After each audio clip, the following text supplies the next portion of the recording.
Hello again, YouTube, and welcome back to After Midnight. My name is MS Punker1, and let's see what will happen now after what was in the last video. What happened in the last video?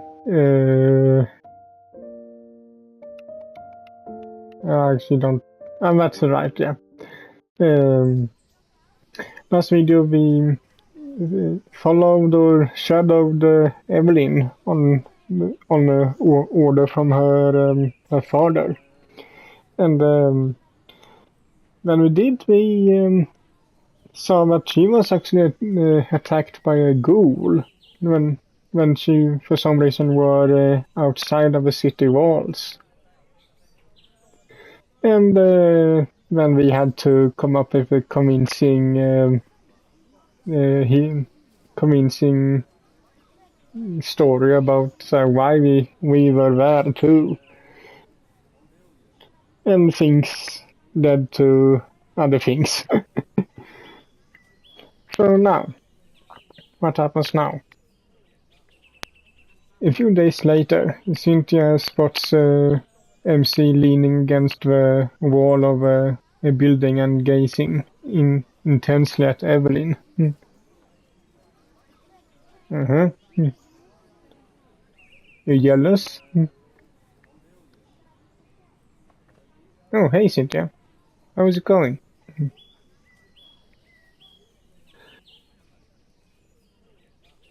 I'm good, thanks.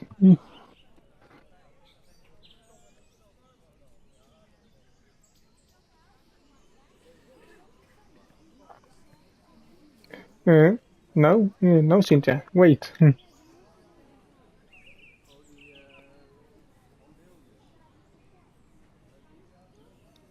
Yep, she's angry or jealous. I'm not into her. I just promised Samuel.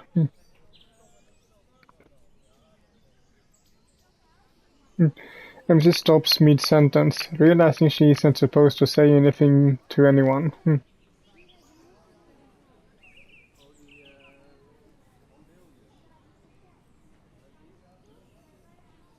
Cynthia turns around and moves closer to MC.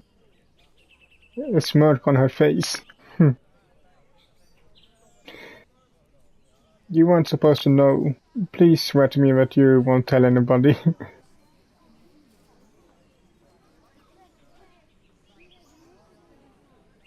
Blackmailing?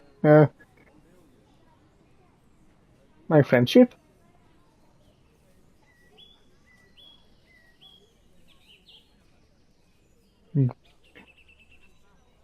MC, look, if this is still about that time when I reported your fight with Evelyn,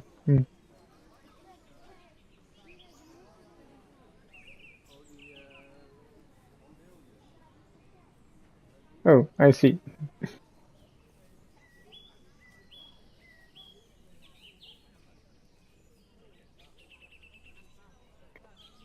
With me? But it's boring. Trust me. I'm just going to check in on her for the next few hours. Last time I was with Tara, she almost caught us. This time I need to be extra careful. I got to remain at a distance, but not lose her. Aren't you supposed to study magic or something anyway?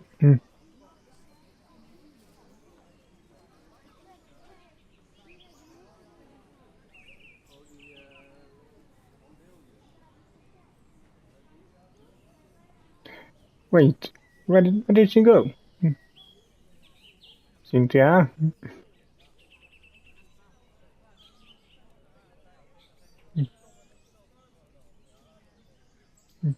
Sorry, I need to find her. That's what happened when you come here. You distracted me.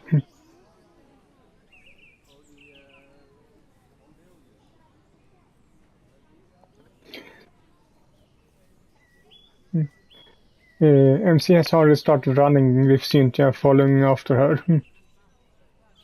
How?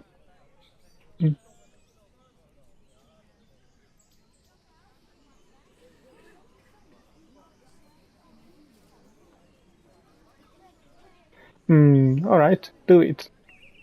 I can't find her anywhere. Cynthia closes her eyes and an ethereal, wispy eagle emerges from her body.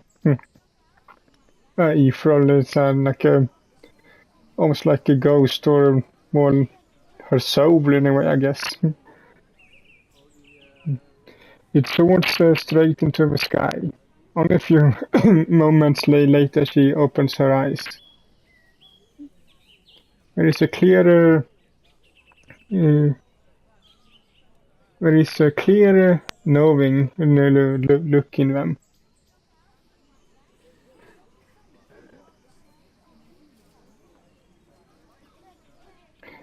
This time it's turn to run after Cynthia as she. This time it's MC's turn to run after Cynthia as she puts all her trust in Cynthia's magical abilities. After a few minutes, Evelyn comes into their line of sight.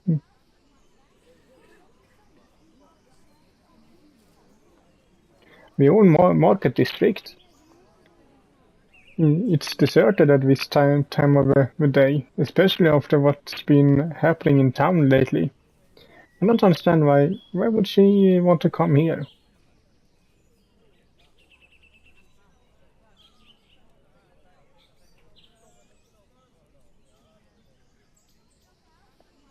We have no choice, even if there's a risk she spot us. MC and Cynthia carefully approaches the warehouse, trying to get inside while making as little noise as possible.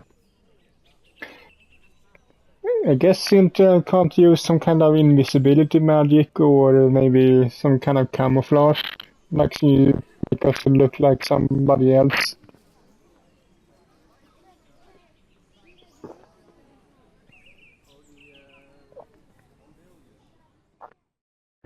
Oh shit. Fortunately, as soon as we entered, they see Evelyn, who have already spotted them, is furious.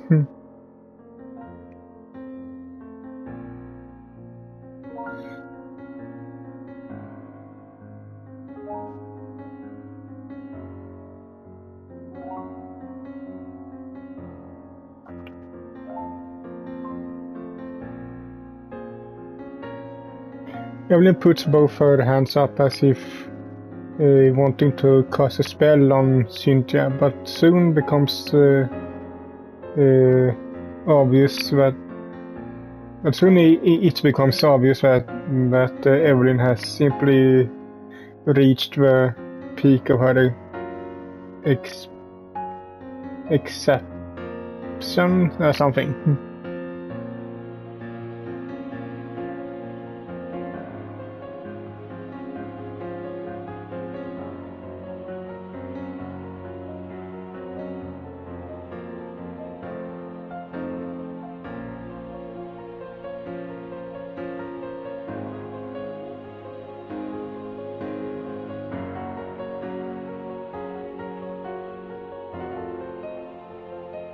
This time Evelyn's eyes betray an inner rage.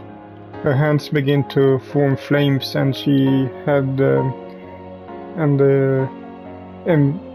MC's hands instinctively finds it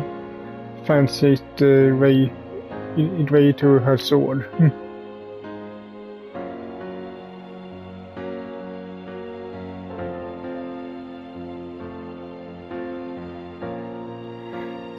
Cynthia puts an assuring hand over MC's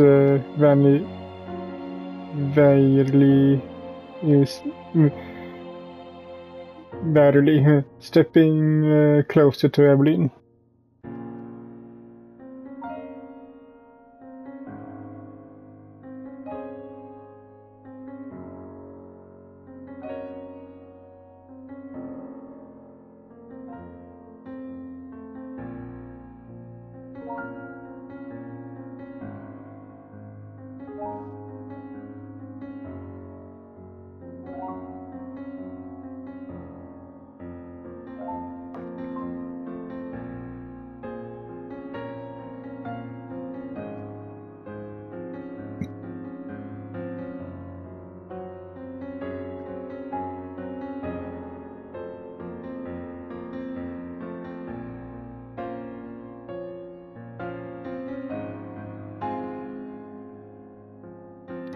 Evelyn doesn't explicitly say yes, but she doesn't say no either. It seems as if she has resigned herself. She drops her arms, which are no longer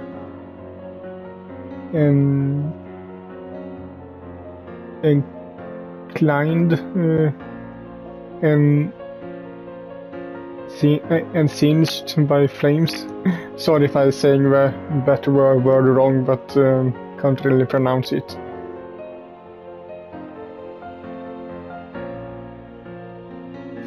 Cynthia moves closer, still carefully, and hugs Evelyn. After a few moments, Evelyn returns the gesture, a conflicted look on her face.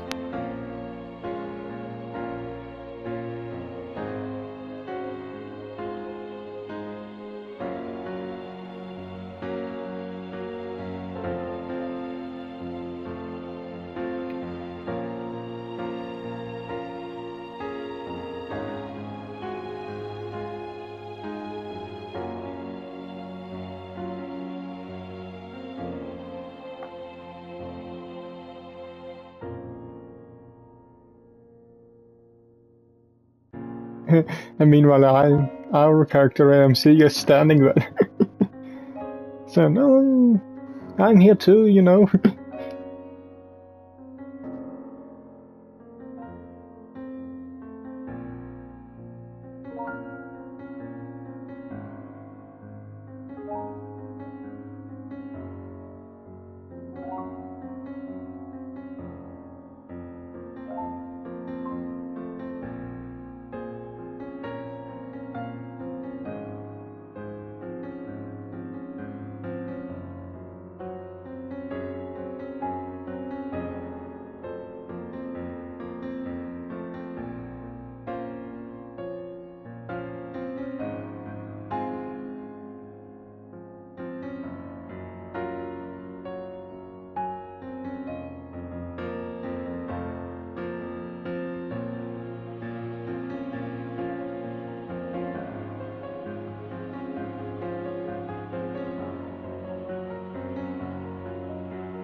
Cynthia laughs at herself and then adds,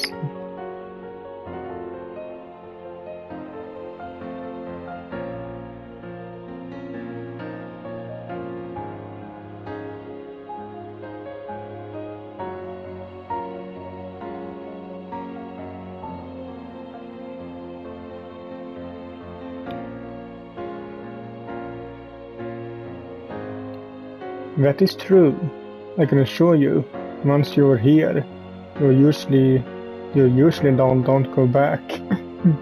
Yes, as far as we know, it only happened once. That someone went down and came back up.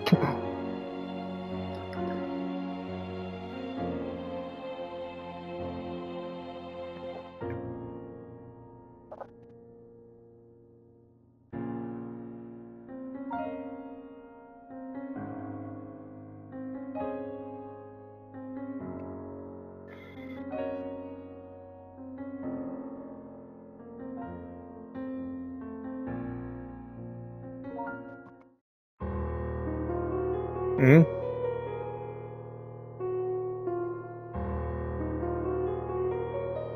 Okay, why did the tone shift so suddenly?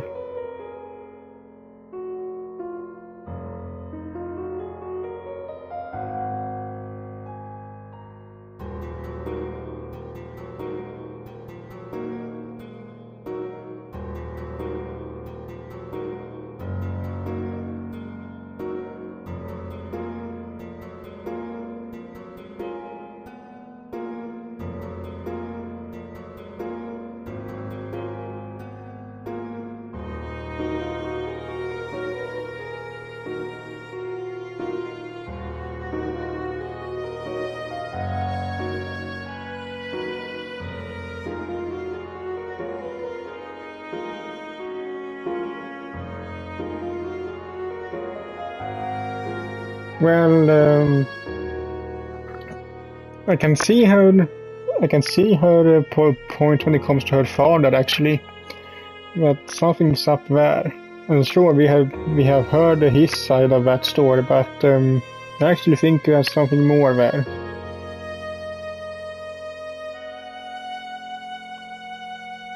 But that's not her fault. If anything, it's her mother's.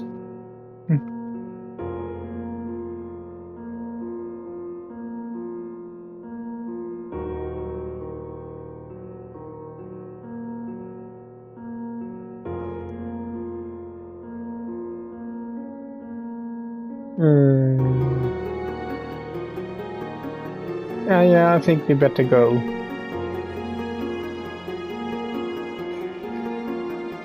Look at me, Evelyn.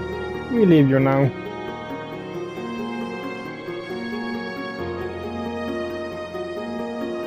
Yes?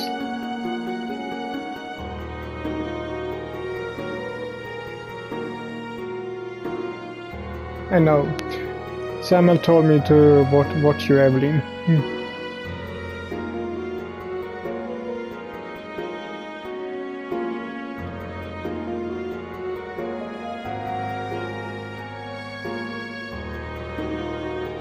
I did, but don't you understand? Your father is simply worried about you. He cares about you.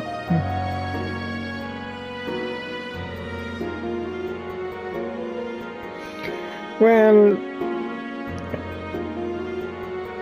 let's say like this, if he does, he has a kind of weird way of showing it. He could actually show it in a better way than doing what he does. So I actually see Evelyn's point there, and I kind of agree with it.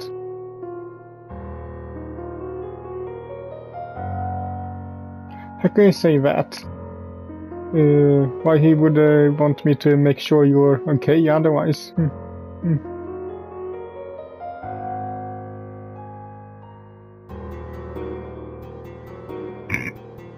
Sorry if you heard that. Well, maybe that too.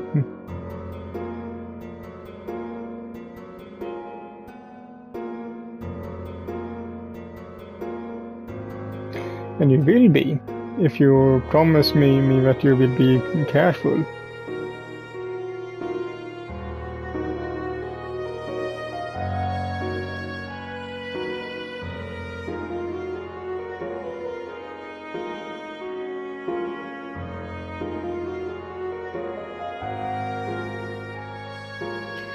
Evelyn raises her hand and casts a flame at the ground, drawing a thin line in front of her.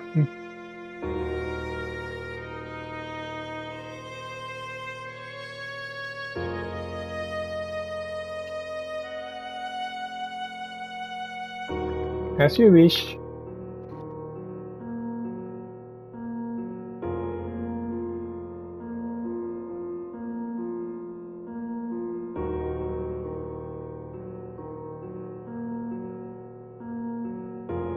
And do what?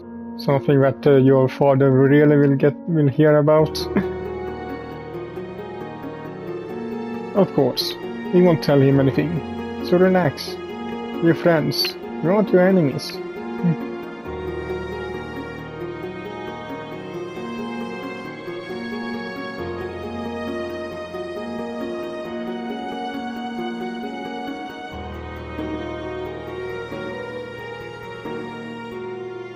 Spitting those last words, she runs out of the warehouse. What was she doing in here anyway?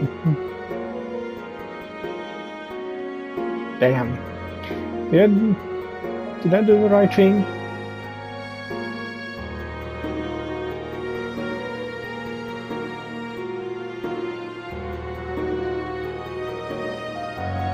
But she can defend herself.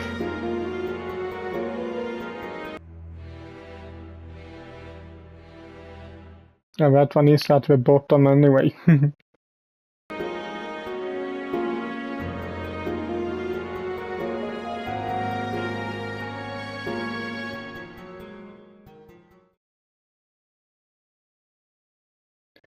Chapter 6.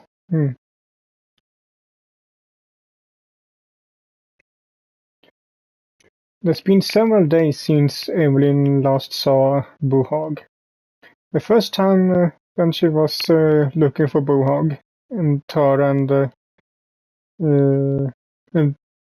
MC and Tara had found her. Then they had all been attacked by the ghoul. After that accident, Evelyn kept practicing fireman magics so that in case she had to go outside the city walls again, she knew how to defend herself.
Oh.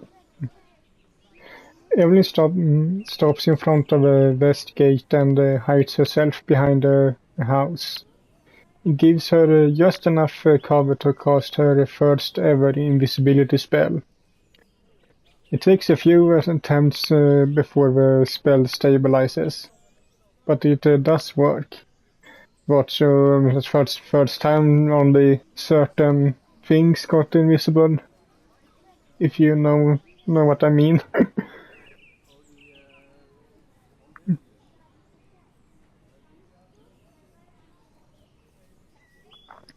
Evelyn starts running towards the gate, hoping the spell lasts long enough to make the guards. Only after she's far away and out of sight does she finally slow down to catch her breath.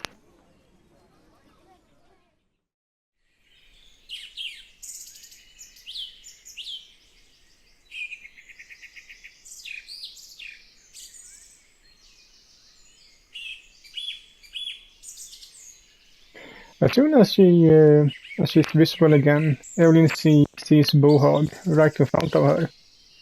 Buhog, who looks so shocked to see her appear out of nowhere.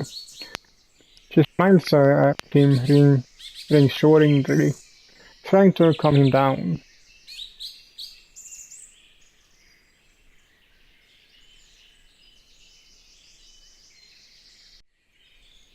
Buhog?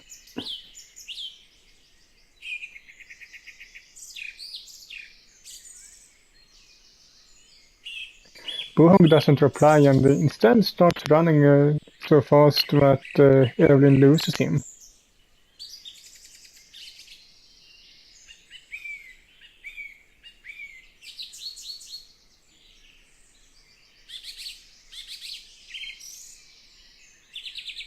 Evelyn looks around, taking in her surroundings. This is an area she has never explored before. There's a river and and there's a river, and she can hear the sound of a waterfall nearby. Suddenly she hears sounds like that of a fight, or a crazed wild beast. She has trouble understanding exactly what she's hearing.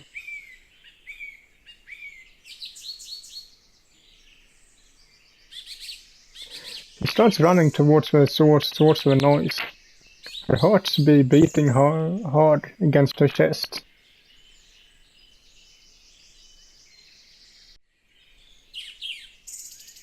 Eh? The view before her eyes is both shocking and disturbing. Bohog is leaning over the carcass of a crocodile, tearing its flesh apart as it eats. Bohog wasn't the prey, it was the hunter.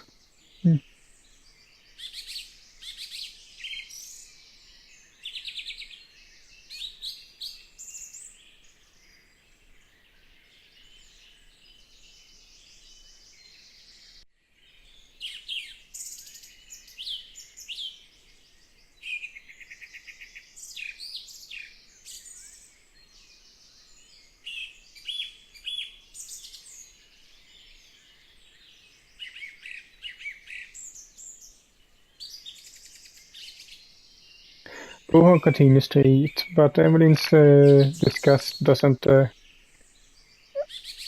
abate. If anything, it grows.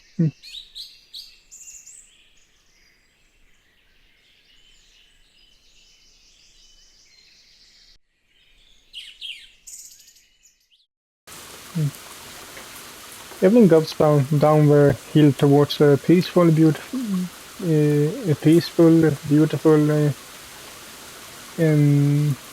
enclave. She comes across the waterfall she'd heard earlier, and sees that it's formed a pool of water, lush and inviting.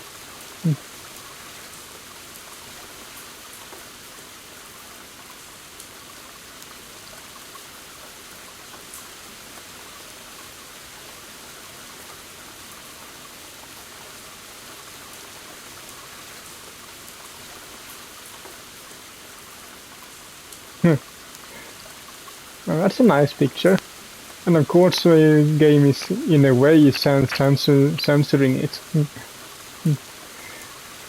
Evelyn drops her clothes and casts another fire spell in a few moments. Her body is enveloped in flames, and she slowly enters the water, which quickly grows hot.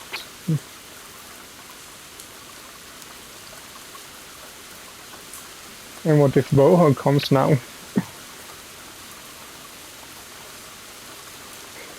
Evelyn swims a few laps in the water. Her spell still activated. When she relaxes near the waterfall, her body feeling pleasant tiredness. Eh?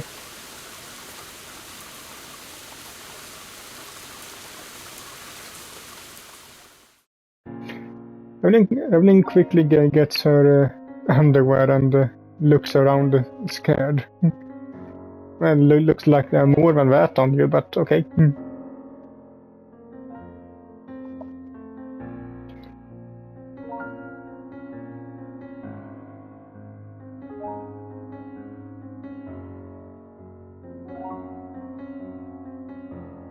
Oh.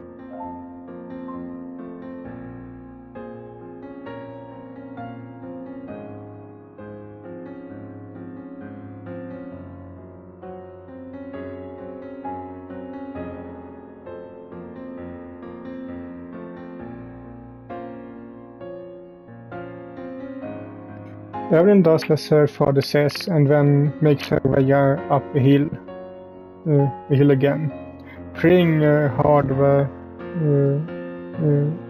the whole way that Bohog is no longer there. To her relief, once she reaches the top, he isn't. There's only a group of guards, her father and a wizard, who is intent on examining what's left of the crocodile.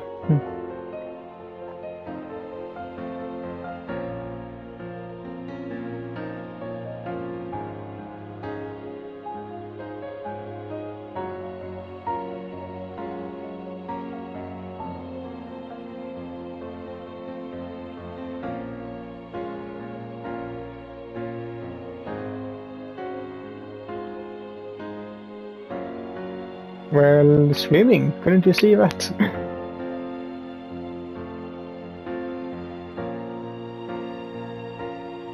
The wizard, who is still on his knees near the crocodile's carcass, adds,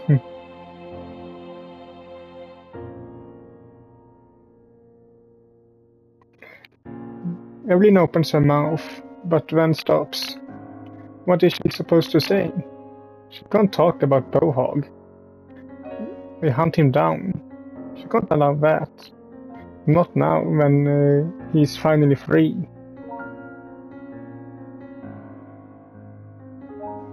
Evelyn knows that freedom means, knows what freedom means, and at the end of it all, she cares about Bohog. Just a little. That ugly, stupid Bohog. The only friend she has. The only one who doesn't judge her. The only one who has accepted her for what she is.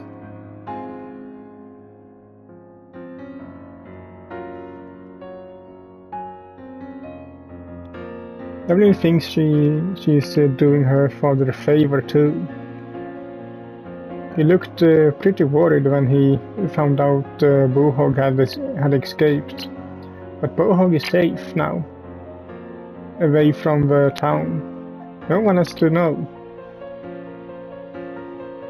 Evelyn knows that Bohog isn't the one who is committing the murders. It can't be him. He was staying outside of town, right? Even if he did suddenly jump on Gilias. No, Evelyn pushes that memory away.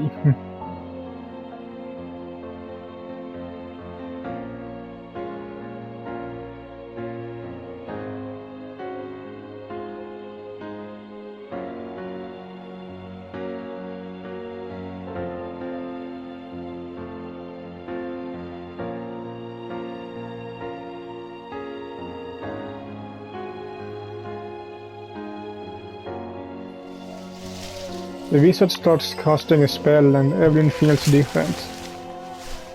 It is as if her magic powers have somehow become depleted. What, he's taking them?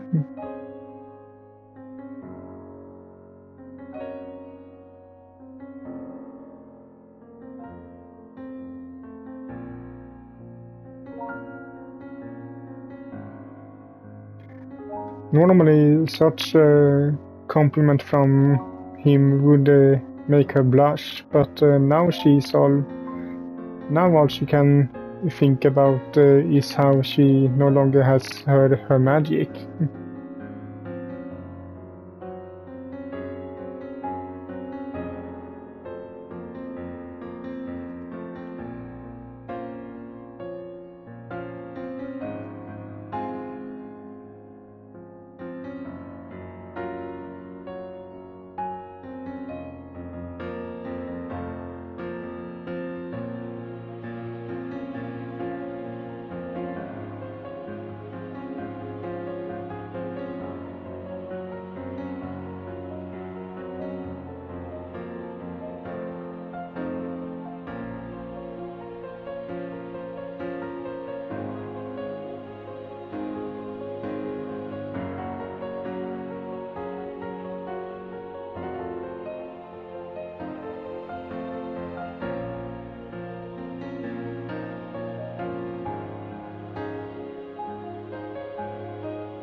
They walk back to town.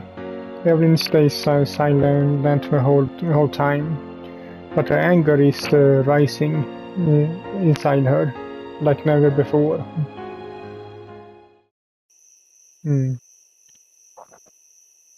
I think this is a good place to end this video at, so hope you liked it, and if you did so, like to it as you should, and I will see you all in the next one. Bye.